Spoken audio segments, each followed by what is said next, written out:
সোনিয়া এবং শাকিলা দুই বান্ধবী বড়লোক হওয়ার প্রতিযোগিতায় নামে।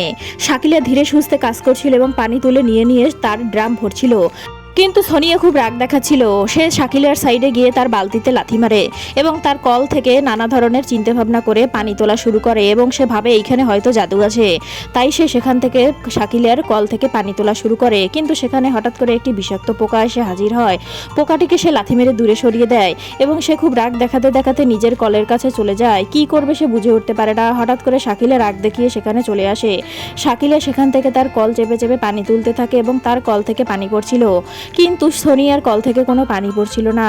এইসব দেখে সে খুব বিরক্ত হয় এবং সে কি করবে বুঝে উঠতে পারছিল না। হঠাৎ করে শাকিলা সোনিয়ার সাইডে চলে আসে আর সোনিয়ার দিকে একটি সাপ তেড়ে যায় এবং তাকে তাড়া করতে শুরু করে এবং সোনিয়া সেখান থেকে চলে যায়, কিন্তু শাকিলা তার কাজ থামায় না।